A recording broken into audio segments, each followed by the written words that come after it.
আসসালামু আলাইকুম রহমতুল্লাহি ওয়া বারাকাতুহু। সম্মানিত দর্শক, বাংলাদেশের পরবর্তী রাষ্ট্রপতি কে হচ্ছেন? তিনি কি ডক্টর মোহাম্মদ ইউনূস, নাকি তারেক রহমান সাহেবের পত্নী জুবাইদা রহমান, নাকি বর্তমান যে শাহাবুদ্দিন চুপ্পু রয়েছেন তিনি তার মেয়াদ পূর্ণ করবেন, সেই সুযোগ বিএনপি তাকে দেবে? কি হতে যাচ্ছে রাষ্ট্রপতিকে কেন্দ্র করে?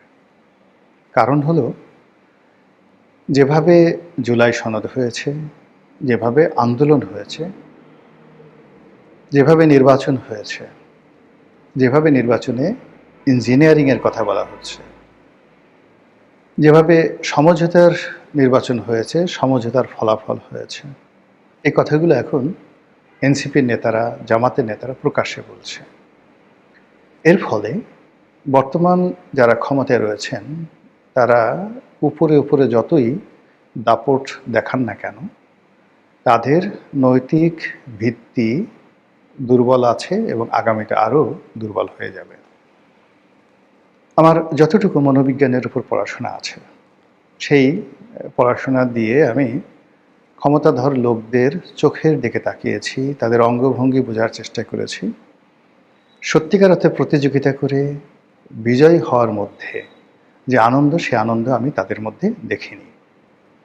দ্বিতীয় যে সমস্যা, সেটা হলো তাদের হাঁটা চলার মধ্যে যে ধরনের একটি কনফিডেন্স থাকা দরকার, সেগুলো হচ্ছে না। সব জায়গাতে কেমন যেন অভিনয় অভিনয় মনে হচ্ছে।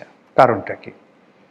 কারণটা হলো, শেখ হাসিনার পতনের ২৪ ঘন্টা আগেও এখন যারা ক্ষমতাধর তারা এবং গত ১৭ মাসে যারা ক্ষমতাধর ছিলেন তারা কল্পনাও করেননি শেখ হাসিনার এমনতর একটি পরিবর্তন আসতে পারে, পতন আসতে পারে। বাংলাদেশে ক্ষমতার জন্য তাদের জন্য একটা দ্বার উন্মুক্ত হতে পারে। ফলে কি হলো, গত ১৭ মাসে যারা ক্ষমতায় ছিলেন তারা ভাবতেই পারেননি যে তারা কি স্বপ্ন দেখছে না বাস্তব। তারা কি সত্যিকার অর্থেই দেশের কর্ণধার, নাকি ঘুমিয়ে আছেন?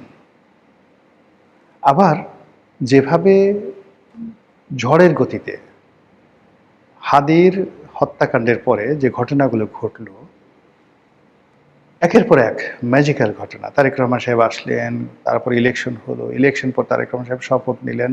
এখন যা কিছু হচ্ছে, এটা এখনো পর্যন্ত বিএনপি আত্মস্থ করতে পারেনি। তাদের কাছে মনে হচ্ছে তারা স্বপ্নের ঘুরে আছেন, স্বপ্ন দেখছেন। এই স্বপ্ন কতদিন থাকে এবং এই স্বপ্ন কতটা বাস্তবায়ন করা যায়, এটি প্রশ্ন সাপেক্ষ। দ্বিতীয়ত, গত ১৭ মাসে যে সমঝোতাগুলো করেছিল রাজনৈতিক দল, সেই সমঝোতা অনুযায়ী বিএনপি যদি এগোয়, তাহলে উচ্চকক্ষ এবং রাষ্ট্রপতি, এই দুটো পদ খুবই গুরুত্বপূর্ণ। উচ্চকক্ষে যারা যাবেন তারা নিম্নকক্ষে যারা সংসদ সদস্য হবেন তাদের উপর সবসময় একটা মানসিক চাপ সেখানে তারা অব্যাহত রাখবেন। এবং ওটা যেহেতু উচ্চকক্ষ, ভোটের রেশিও অনুযায়ী হবে, মানে কত পার্সেন্ট ভোট যারা পেয়েছে সে অনুযায়ী হবে। সেক্ষেত্রে ১১ দলীয় জোট, তাদের ভোটের হারও কিন্তু অনেক বেশি। অর্থাৎ বিএনপি সম্ভবত ৫১% আর ওরা ৪৩%, জামাত অল্প 7% ভোটের এদিক ওদিক। ফলে উচ্চকক্ষে যদি ১০০টি আসন থাকে, সেই ১০০টি আসনের বেশিরভাগ আসন কিন্তু ১১ দলীয় জোট তাদের নিয়ন্ত্রণে থাকবে।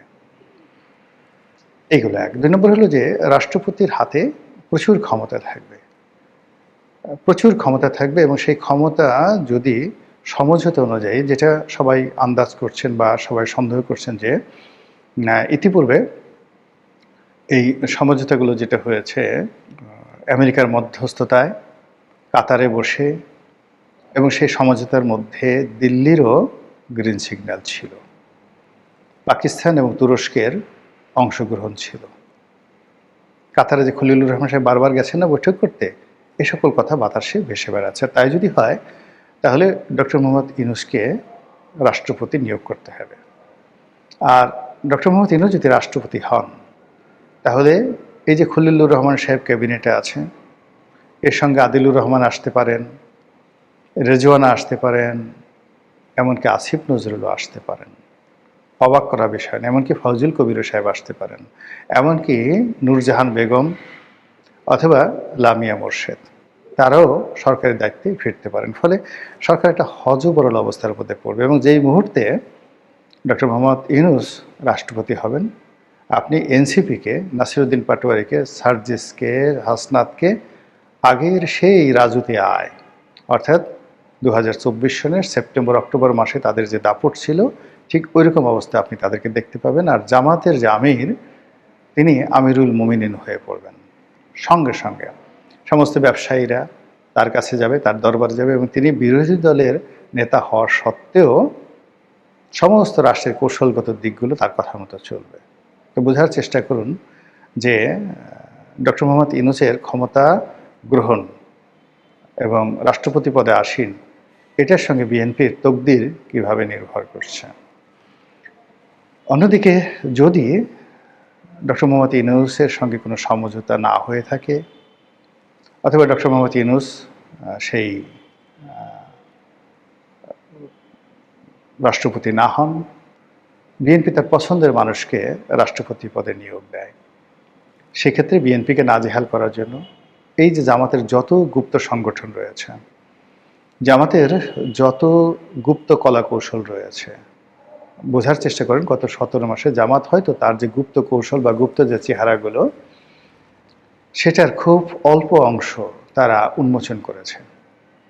বিএনপির অনেক লোক টকশোতে এসে, বুদ্ধিজীবী প্রকাশ্য টকশোতে বলেছেন যে এখনও বিএনপির কেন্দ্রীয় পর্যায়ে যারা শীর্ষ নীতি নির্ধারণী, তার 20% জামাতের লোক।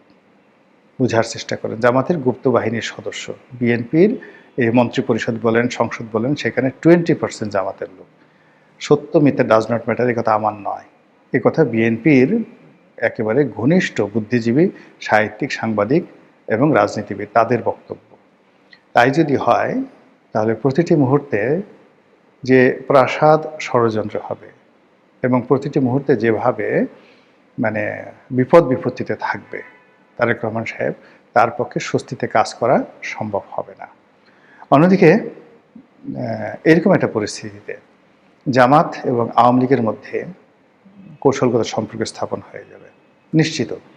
এর কারণ হলো বিএনপি আওয়ামী লীগকে চেষ্টা করবে নিবৃত করার জন্য, চেষ্টা করবে তাদেরকে বন্ধু বানানোর জন্য, কিন্তু ইতিমধ্যে যে বিরোধ পথে, প্রান্তরে, ঘাটে, মাঠে হয়ে গেছে, সেটা নিষ্পত্তি করা সম্ভব হবে না, সেটা সম্ভব হবে না। ফলে কি হলো, বিএনপি যে এখন যে অবস্থায় আছে, তার সঙ্গে হবেন ববি হাজ্জাজ, তার সঙ্গে হবেন নুরুল হক নুরু, তার সঙ্গে হবেন রেজা কিবরিয়া, এখন যারা আছেন তার সঙ্গে হবেন জোনায়েদ সাকি। আর অন্যদিকে যদি জামাতের সঙ্গে আওয়ামী লীগের বন্ধুত্ব হয়ে যায়, বন্ধন, এবং এটা 99.99% হওয়ার সম্ভাবনা খুব বেশি, এটা হবে। রাজনৈতিক ইকুয়েশন এভাবেই কথা বলে। সেক্ষেত্রে জামাতের পাকিস্তান কানেকশন, আওয়ামী লীগের ভারত কানেকশন, জামাতের সাংগঠনিক ক্ষমতা, আওয়ামী লীগের সাংগঠনিক ক্ষমতা, জামাতের টাকা, আওয়ামী লীগের টাকা, তারেক রহমান সাহেব দুই চোখে রীতিমতো ধুম দেখবেন।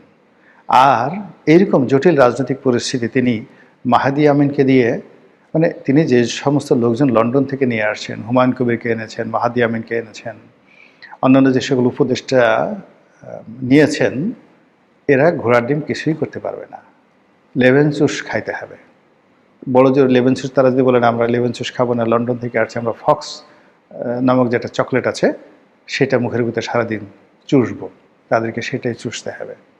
এর কারণ হলো আওয়ামী লীগের যে সকল ডিপ্লোম্যাট রয়েছে, আওয়ামী লীগের যে সকল রাজনৈতিক নেতৃবৃন্দ রয়েছে, যে সকল ছাত্রলীগের এই যে লাস্ট ক্যাবিনেটে, আপনি চিন্তা করেন মহিবুল হাসান, মেয়র মহিউদ্দিনের ছেলে, আখতারুজ্জামান বাবুর ছেলে জাভেদ ভূমিমন্ত্রী ছিল, এনামুল হক শামীম ছাত্রলীগের সভাপতি ছিল, ছাত্রলীগের সেক্রেটারি ছিল নজরুল ইসলাম বাবু, তারপরে ছাত্রলীগের সেক্রেটারি ছিল ইকবালুর রহিম। আপনি এদের মতো, এদের সাথে টেক্কা দেওয়ার জন্য ছাত্র দলের যাদেরা আছে, সেই প্রথম সারির 10 জন, আপনি আমানুল্লাহ আমান ধরেন, খালিল কবির খোকন ধরেন, কিংবা ফজলুল হক মিলন ধরেন, তারা তো সব তাদেরকে আপনি পিছনে ঠেলে রেখে দিয়েছেন, প্রয়োজনে ডাকলেও তাদেরকে আনতে পারবেন না। ওদিকে সুলতান সালাউদ্দিন টুকু তারপর সেই যে শহীদুদ্দিন চৌধুরী অ্যানি, অন্য যারা আছেন তারাও ফ্রাস্ট্রেটেড। নাসিরুদ্দিন অসীম রীতিমতো অপমানিত, লাঞ্ছিত। ফলে কি হলো, এই যে লন্ডন পার্টি, যারা বিএনপির লন্ডন পার্টি, সেই লন্ডন পার্টির মধ্যে যাদেরকে তিনি লন্ডন থেকে এনে এখানে এস্টাবলিশ করেছেন, তারা আবার লন্ডনে গিয়ে গালাগালি করতে পারবেন, ওখানে গিয়ে আর একটা সিন্ডিকেট করতে পারবেন। কিন্তু বাংলাদেশের রাজনীতিতে মাঠে ময়দানে জামাত এবং বিএনপির সাথে টেক্কা দেওয়ার মতো বিএনপির যে শক্তি, সেই শক্তিটা ইনঅ্যাক্টিভ করা আছে এবং আগামীতে এগুলোকে অ্যাক্টিভেট করা সম্ভব নয়। ফলে কি হলো কি, যে এই যে রাজনীতিতে সামনে রাষ্ট্রপতি নির্বাচনকে কেন্দ্র করে যে জটিল এবং কুটিল অবস্থা তৈরি হচ্ছে, এটি রাজপথের যে কোনো আন্দোলনের চাইতে, যে কোনো বিষয়ের চাইতে গুরুত্বপূর্ণ। ফলে এখানে বিএনপিকে 100 বার চিন্তা করতে হবে। এই একটি পদে তাদের যে নিয়োগের মাধ্যমে তারা যে আসলে কি করতে যাচ্ছে সেটা এখনো তারা বুঝতে পারছে না। তো জুবাইদুর রহমানের কথা অনেকে বলছেন, তারপর ডক্টর ইউনূসের কথা বলছেন, বিএনপির একসময় মির্জা ফখরুল সাহেবের কথা বলা হতো, এখন বলা হচ্ছে কিনা আমি জানি না। এর মধ্যে আবার কেউ কেউ শাহাবুদ্দিন চুপ্পুর কথাও বলছেন যে চুপ্পু সাহেবকে যদি নির্দিষ্ট জায়গায় রাখা যায়, যেহেতু সে আওয়ামী লীগের লোক এবং অনুগত, সাহসী, বুদ্ধিমান, কৌশলী, তাকে দিয়ে যত কাজ তারেক রহমান সাহেব করাতে পারবেন, এটা উনি হয়তো জুবাইদুর রহমানকে দিয়েও করাতে পারবেন না।